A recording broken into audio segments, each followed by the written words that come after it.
Eh ben comme disait Loki dans Thor Ragnarok, You had one job.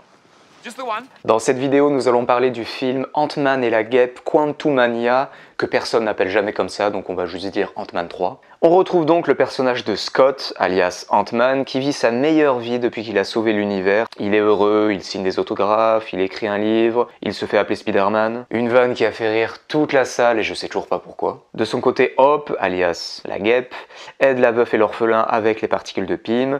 La fille de Scott, donc Cassie, suit les traces de son père, notamment en allant en prison. Enfin bref, tout va bien dans le meilleur des mondes jusqu'à ce que, pour une raison qu'on ignore, Cassie, donc la fille de Scott, décide de créer un portail relié directement au royaume quantique et par l'opération du Saint-Esprit, tout ce beau monde se retrouve propulsé dans ce nouveau royaume qui est gouverné par un mystérieux Kang qui va se révéler être très méchant.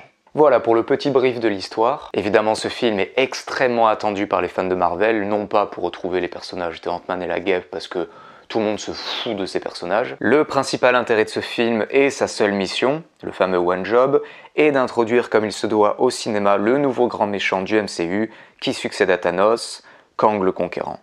Alors, est-ce que c'est une réussite ?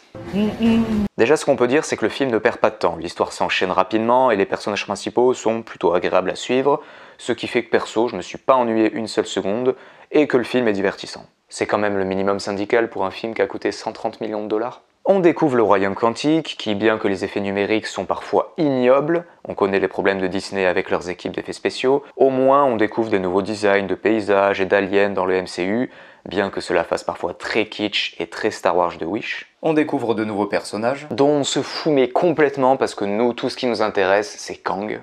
Comme beaucoup j'imagine, j'avais adoré la série Loki, et notamment la fin qui nous avait teasé l'arrivée des variantes diaboliques de Kang qui allaient nous terrifier et nous faire regretter Thanos.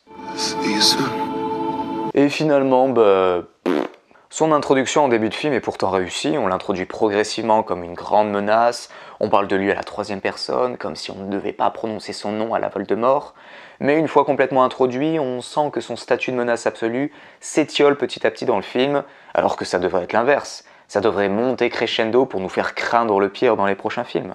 Ce qui fait que Kang n'est absolument pas iconisé dans ce film et ne se démarque pas tellement des méchants lambda du MCU. Bon, c'est pas aussi nul que Malekith dans Thor 2, hein, quand même. Mais vu que le méchant n'est pas si terrible que ça, les enjeux sont très minces et on n'a pas peur une seule seconde pour nos personnages et encore moins pour le sort du multivers. Ajoutez à ça un humour très gênant, bien qu'on avait l'espoir avec la bande-annonce dépourvue de blagues que ça y est, enfin, Marvel allait devenir plus dramatique pour la phase 5.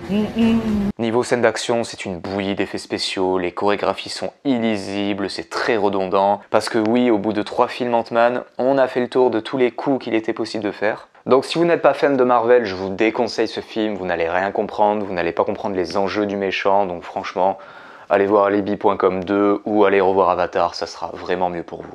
Et si vous êtes fan de Marvel, vous allez aller le voir évidemment pour rester à jour, mais vous allez sûrement être déçu par le manque d'enjeux et par la menace du super nouveau méga méchant qui n'est clairement pas à la hauteur de ce qu'on peut imaginer pour le successeur de Thanos, du moins pour l'instant.